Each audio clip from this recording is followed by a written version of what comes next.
Muraho ni Marceline ubazaniye ubutumwa bwo muri uku kwezi kwa 11 2023. Mbahaye ikaze kuri uyu murongo wa YouTube. Ndasenga kandi nizeye ko Uwiteka abaha imigisha igihe cyose muyigiyeho. Ni byiza kubona ukuntu ubuhamya burimo kugenda busohora. Biragaragara rwose ko turi mu minsi ya nyuma. Mu minsi y'imperuka niho twumva ko Yesu agomba kugaruka, ngo Yesu yasezeranyije kugaruka kandi koko azagaruka, turabyemera kandi turabyizera, kugira ngo ajyane abantu be mu ijuru, acire imanza abazima n'abapfuye. None rero ubutumwa bugiye kubagezaho buravuga ku ijambo Yesu ubwe yivugiye mu gitabo cya Mariko igice cya 13 umurongo wa 37 uvuga ngo, icyo mbabwiye ndakibwira bose, mube maso. Iyo akaba ariyo teme tugiye kuganiraho. Reka dusenge rero. Mwuka wera, turagushima kuri kumwe natwe, turashima ko tugiye kuvuga ku ijambo wanditse, ko kandi udufasha kumva icyo tugomba gukora, ukuntu uri kutubwira ati Yesu azagaruka, ati tube maso. None turasabye ngo udufashe gusobanukirwa kandi uduhe imbaraga zo kubishyira no mu mukoro igihe cyose tubitekereje. Tubisabye twizeye mu izina ry'uwatubambye Yesu Kristo, amen. Ubwo rero ubwo tugiye kuganira turahagarara mu ijambo dusoma muri Mariko igice cya 13 kuva ku murongo wa 32 kugera ku murongo wa 37. Ndagenda nsoma ubundi umwuka wera utuyobore. Mariko igice cya 13 umurongo wa 32 uratubwira ngo, ariko uwo munsi cyangwa icyo gihe ntawubizi, naho baba abamarayika bo mu ijuru cyangwa umwana w'Imana keretse Data. Aha turumva ko rwose byerekana ko nta wundi uzi uriya munsi usibye Imana Data ishobora byose. Biratwiyumvisha ko ndetse burya Data Imana ishobora byose afite n'amabanga atabwira umwana wayo Yesu. Ibi bikatwumvisha ko twagombye kuba igihe cyose duteze amaso, kuko igihe Imana izashakira ko Yesu aza gucira urubanza abazima n'abapfuye kizaba, nubwo twebwe abantu tutazi uwo munsi. Ntabwo tuzi iyo tariki, yewe na Yesu ntabwo azi iyo tariki, n'abamarayika ntabwo bazi icyo gihe, ahubwo ni ibanga ry'Imana Data. Ubwo rero babandi bavuga ati ese kuva igihe navukiye baravuga ngo Yesu azagaruka, ese uwo Yesu bavuga ngo azagaruka ko atagaruka, igihe nabereyeho ko ataragaruka, ni ugukomeza kwihangana, ni ugukomeza kumva ko igihe cy'Imana aba atari igihe cyacu, kuko Imana ifite gahunda yayo kandi iyo gahunda igihe cyose irasohoza. Tugiye gusoma mu ijambo dusanga mu gitabo cy'ibyakozwe n'intumwa, igitabo cy'ibyakozwe n'intumwa umurongo wa mbere igice cya 7 uratubwira ngo, reka ndebe, uratubwira ngo Imana y'ubwayo ifite igihe yishyiriyeho. Ngo Yesu yavuze ko Imana Data yashyizeho ingengabihe y'ibyabaye ku isi byose. Niba ko Imana yashyizeho ingengabihe y'ibintu byabaye n'ibiri kuba n'ibizaba igihe cyose, ni iki turi cyo kugira ngo tujye gushyiraho Imana kwihutisha cyangwa gushaka ko ikora ibyo dushaka gukora cyangwa ibyo twifuza mu gihe cyacu? Imana nizi ibihe ukuntu yabiremye, ukuntu ibihe bigomba kuba n'ibigomba kubibamo. Twebwe abana b'abantu ntacyo twagombye kongeraho, ahubwo twagombye gusaba imbaraga n'umwete wo gutegereza ibyo Imana yashyizeho igihe bizabera, maze natwe tukabigiriramo umugisha. Ubwo rero ibyo biratwibutsa kandi ko Yesu azagaruka igihe Imana Data, Imana yamuteganyirije, kandi icyo gihe nagaruka tugombe twebwe dusaba imbaraga zo kubihagararamo, kugira ngo nagaruka asange twariteguye ko kandi turi hafi ndetse yo kujyana nawe. Ubwo rero igihe yewe ntanga urugero, kera nkiri mutoya najyaga nibaza ko igihe izuba ryavuye, igihe turi muri ete, igihe hashyushye, aricyo cya gihe cyiza ndetse umuntu yavuga ko Yesu azaza. cya gihe umuntu abona ati abantu bagiye mu biruhuko, abantu bose bakaruhuka bagakota ka kazuba mbese bakumva bamerewe neza, nkumva ko icyo gihe ari cyo nacyo Yesu azazira. Ariko aho maze gusomera ijambo ry'Imana naje kubona ko nibeshye, Umwuka Wera urakarama kuko naje gusobanukirwa ko iki gihe ari Imana Data ukizi wenyine, ko ndetse kugeza uyu munsi nta muntu wagombye gusubira inyuma ngo ajye gushaka kubisobanura kuko azaba ari kubeshya. Ubwo rero kubera izo mbaraga z'Umwuka Wera zashoboje kunsobanurira, nanjye ntegereje nizeye kandi nihanganye ukugaruka kwa Yesu Kristo kwa kabiri. Reka rero turebe muri kiriya gice cya 13 cya Mariko umurongo wa 33. Uri kutubwira ngo mujye mwirinda, mube maso, musenge, kuko mutazi igihe ibyo bizasohoreramo. None se ko tutazi igihe ibyo bizasohoreramo, twebwe abana b'abantu cyane abemera ijambo dusoma muri Bibiliya tubigenze dute? Hagati aho ngaho twagombye kujya dusoma nyine iyo Bibiliya tugakora icyo idusaba, tukayisoma tukabishyira mu mukoro kandi tugakomeza kwihangana, twibuka ko dufite umwanzi Satani uhora iteka atifuza ko dukurikira iyi Mana yacu idukunda.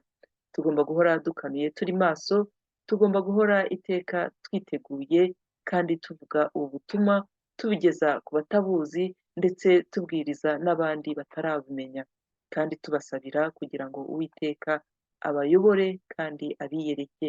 Mureke rero tugume ku mazamu yacu, dukomeze twihangane kandi tuzi ko ibyiza biri hafi kuza, ko Yesu agiye kugaruka. Igihe azazira cyose azasange twaramutegereje kandi tuzi ko twihanganye. Tuvuye kuri uyu murongo wa 33 rero reka tujye ku murongo wa 34, uri kutubwira ngo ni nk'umuntu wasize urugo rwe ajya mu kindi gihugu, aha abagaragu be ubutware, umuntu wese ahabwa umurimo we,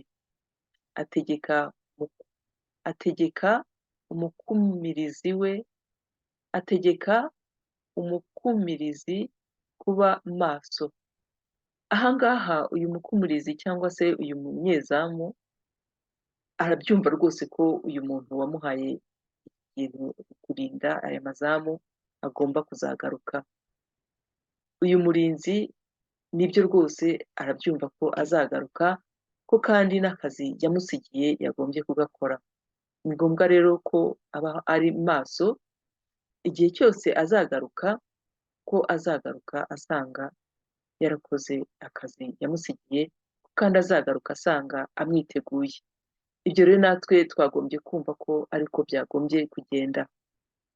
Twibaze nk'umuntu wenda w'umubyeyi ufite umwana, utegereje umwana cyangwa utwite umwana, y'amezi icyenda aba amutwite, aramutegereza agashyira hamwe utwenda, agategura n'aho azajya navuka aho azaryama, mbese kwitegura igihe uwo mwana azavukira.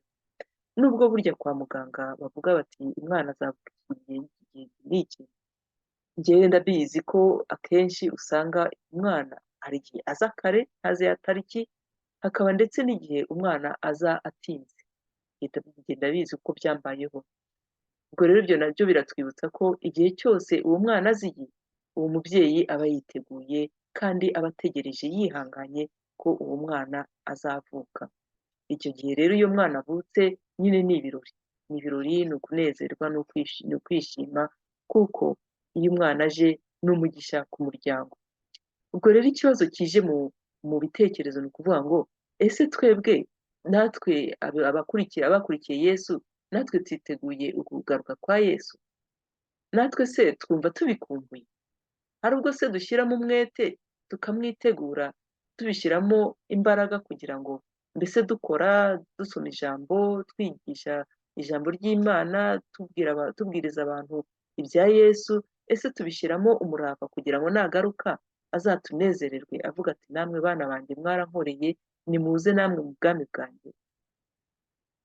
Nubwo bamwe muri twe bavuga ati ko navutse nzi bavuga ngo Yesu azaza, none nkaba ngeze igihe ataraza, nyamara inkuru nk'iyo ngiyo izaba, kuko Imana ntabwo ijya ibeshya, ahubwo ikintu umuntu yagira inama umuntu nk'uvuga ati igihe nahereye, ni ukuvuga ngo ni ukwihangana, kuko iby'Imana aba ari iby'Imana kandi bikorera igihe ishakiye. Reka rero twese dufate umwete, dushyiremo umwete, mbese tube ankuraje yo guhaguruka tugakora umurimo w'Imana, kuko igihe azazira azaza, kandi azaza aje kudutwara mube ngo tujye kuruhuka, kuko imirimo yaduhaye muri iyi si aradufasha, ntabwo ajya adusiga twenyine, aradufasha kandi tugombe tuyikore kugira ngo anezererwe n'ibyo turimo gukora. Tugiye rero ku murongo wa Mariko igice cya 13:35 kiravuga ngo nuko namwe mube maso, kuko mutazi igihe nyir'urugo azaziramo, niba ari mu gitondo cyangwa mu gicuku cyangwa mu nkoko cyangwa umuseke utambitse. Ngo murumva rero uyu murongo ubwawo uravuga ko igihe azazira ntawe ukizi. Imana yaduhaye ubuzima, iduha impano, iduha yewe n'ubwenge n'amahirwe yo kugira icyo twayikorera. Ni ukuvuga ngo rero mu gihe tukiri muri uyu mwuka, mu gihe tukiri muri iyi si, ni ugukora akazi Imana yaduhaye, ni ukumenya impamvu Imana yaturemye n'icyo yaduhamagariye, umuntu akabihagararamo akabikora kugira ngo Imana Yesu nagaruka azasange rwose twarakoze neza kandi abinezererwemo. Turebye rero ku murongo ukurikira 36 turavuga ngo atazatungurwa agasanga musinziriye. Rero bene data, mureke dukorere Imana yacu kuko iri kumwe natwe. Mureke tuyikorere mu gihe tukiri muri uyu mubiri, mu gihe tukiri muri iyi si, ntitudendebuke, ntiducike intege, ahubwo dusabe imbaraga zo gukomeza kubihagararamo, kugira ngo umwami Yesu nagaruka kudutwara mu bwami bwe azavuga ati mwarakoze bana banjye, nimuze namwe muze mu biruhuko. Reka rero turebe wa murongo wa nyuma, ubwo ni Mariko igice cya 13 umurongo wa 37, rya jambo Yesu yavuze avuga ati icyo mbabwiye ndakibabwiye, icyo mbabwiye ndakibwira bose, nti mube maso. Reka tube maso. Iri jambo rwose ni ijambo buri wese yagombye kwibaza, ese ndi maso? None se ni gute twagombye kuba maso mu gihe dutegereje ukugaruka kwa Yesu? Turabyumva ko tugomba kuba maso, none se ni gute twagombye kuba maso ku mugani mu gihe tumutegereje? Nagerageje gushyira hamwe ibintu 4 twirinde ibyayobya intumbero yacu. Hari byinshi birangaza, hari byinshi umuntu ajyamo ugasanga biratuma yibagirwa ko afite intumbero.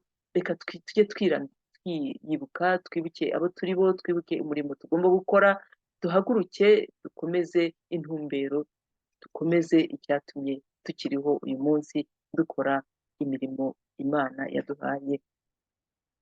Wavuga uti none se ni gute twagombye kubaho mu gihe nk'iki ngiki, mu gihe hari ibigeragezo, hari amakuba?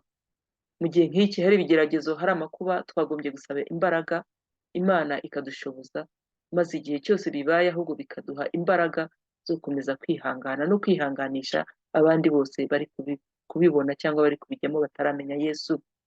Icya kabiri rero, ntitugatinye kubwira abantu ibya Kristo nubwo bishoboka ko byaduteza ibibazo. Tujye dushyira amanga, tubwire abantu ko Kristo azagaruka, tubwire abantu ko ari agakiza kacu, ko n'utaramumenya rwose yagombye kugenda kwemera agahaguruka akakira agakiza, maze akayoboka inzira y'umusaraba, agakurikira umwami Yesu. Icya gatatu, tugomba kuba maso kumvira amategeko dusoma mu gitabo cya Bibiliya. Amategeko arahari, tugomba kwiga Bibiliya kandi tugakurikiza ibyanditse n'amabwiriza yose dusanga muri icyo gitabo. Igihe cyose twumvishe ibintu bitatunyuze umutima, twagombye kujya dusaba Imana ngo idushoboze, cyane cyane ko bimwe aba ari ubuhanuzi buba buri kugenda bujya mu mukoro. Ikindi tugombye kujya duhagarara dushikamye mu kwizera kandi ntidutungure ntitungurwe n'ibintu bigeragezo cyangwa se ibintu byose bijya bitugwirira, kuko tuzi ko Imana yacu idukunda, ibiza byose bidusanga mu buzima bwacu, ibibazo duhura nabyo, ibigerageza, amakuba, tujye twibuka ko Imana ibyo ituma tunyuramo iduha n'imbaraga yo kubisiriviva.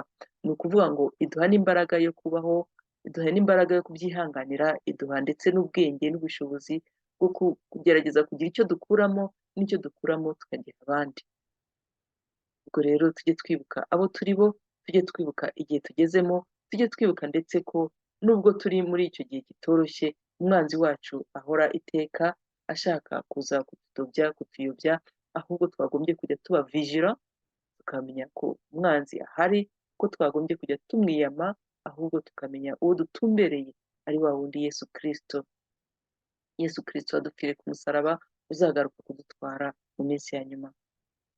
Igihe cyose twumvise ibyerekeye intambara, inzara, gutotezwa n'ibindi, ntibikaduce intege, ntibikatubuze amahoro.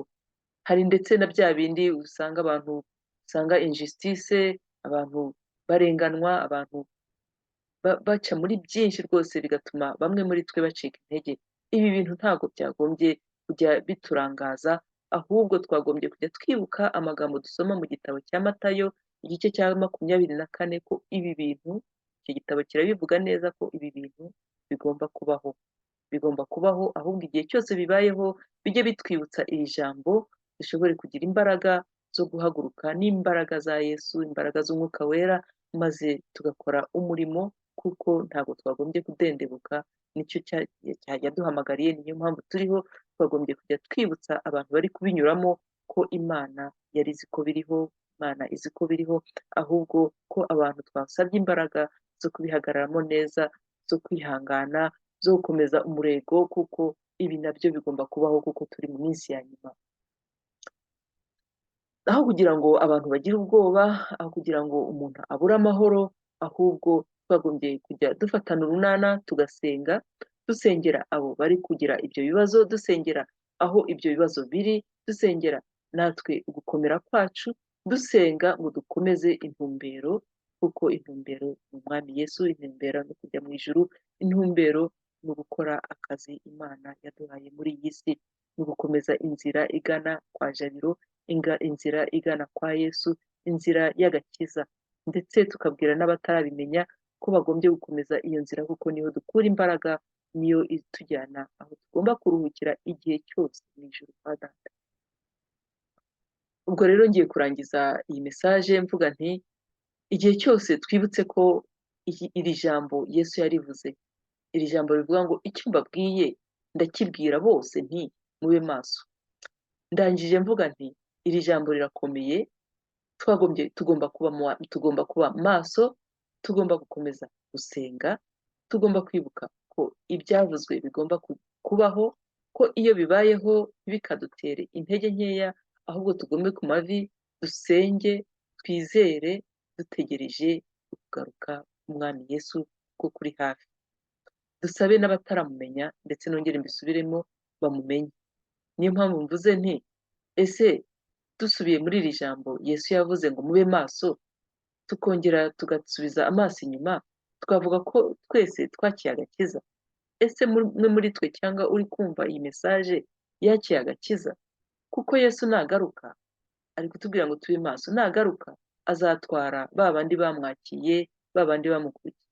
None rero iyi message rwose ntabwo isanzwe, ni message iduhamagarira rwose kutajenjeka, guhaguruka n'umurava no gukurikira Yesu. Ubwo rero icyo navuga ni ukuvuga ngo ngiye kuvuga isengesho ryohereza umuntu kwakira agakiza. Niba koko wumva utarakira agakiza, ngiye kuvuga rino sengesho, usubiremo wizeye kandi ufite umutima wemera, hanyuma wongere wumve ko uhagaze mu maboko ya Yesu, kuko nagaruka azagutwara. Ngaho rero ni ugusubiramo amagambo ngiye kuvuga, hanyuma wakira agakiza, maze Yesu ubwe akwihera imbaraga zo kwihangana no kugeza icyo gihe azagaruka. Reka dusenge rero. Mwami Yesu, ndaje imbere yawe nzi ko ndi umunyabyaha, ndashimye urupfu wapfuye ku musaraba, amaraso wamennye kuri uriya musaraba ugapfa kugira ngo umbere igitambo cy'ibyaha. Ndasabye ngo umbabarire ibyaha byose nakugiriye Yesu. Ndashimye ruriya rupfu wapfuye maze ukazuka ku munsi wa gatatu kugira ngo utubere inzira, ukuri n'ubugingo. None nongeye namaramaje, naje umbabarire ibyaha byose nagucumuyeho, ibyo nagucumuyeho, maze umpe kwegerana umutima mwiza, umpe kukwakira. Ndongeye ndatabaje Mwuka Wera, umpe Umwuka Wera anyobore muri iyi nzira ndimo, maze Mwami ndashaka kuba uwawe ubuziraherezo. Ndakwizihiye kandi ndagushaka. Mbisabye nizeye mu izina wambambiwe Yesu Kristo. Amen. None rero muvandimwe, mwene data, niba koko uvuze iri jambo, iri sengesho, warisubiyemo ubyemera kandi ubihagazemo, reka mbe uwa mbere kukwakira mu muryango w'abemera. Reka nguhe ikaze kandi usabire imigisha itagabanyije kugira ngo umwami Yesu we ubwe akwisangire, umwuka wera ukuyobore. Icyo nakugira inama ni ugushaka itorero ryigisha ijambo ry'Imana, gushaka abandi bagenzi bazi iri jambo cyangwa bahagaze muri iri jambo, abakristo, mwajya mufatanya uru rugendo, ugasoma Bibiliya, ubundi tugakomeza urugendo rujya i Siyoni. None rero ubwo ndangije iyi mesaje, reka nsenge. Mubyeyi mwiza nyir'ubutungane, mwami usumba byose, turashimye akanya nk'aka. Turashimye rero ko watwumvishije kuzagaruka. Mwuka Wera, turasabye ngo mu gihe tukiri muri iyi si udusobanurire neza uko tugomba kuyibamo, uko tugomba kwifata n'ibyo tugomba gukora mu gihe dutegereje igaruka rya Yesu Kristo. Turashimye iri jambo dusomye, turashimye iyi mesaje Imana wayohereje kugira ngo yongere itwibutse kuzagaruka Yesu. None turasabye ngo nugaruka uzaze udutware mu bwami bwawe, kandi uduhe imbaraga zo kwihangana no kwihangana, gukomeza kwihangana no kwihanganira ibiri kugenda biba, ntidutendebuke, ahubwo tugire imbaraga zo kwihagararamo neza, maze uzasange Mana tugutegereje kandi twizeye mu mbaraga zawe. Tubisabye twizeye mu izina ry'uwatubambiwe Yesu Kristo. Amen.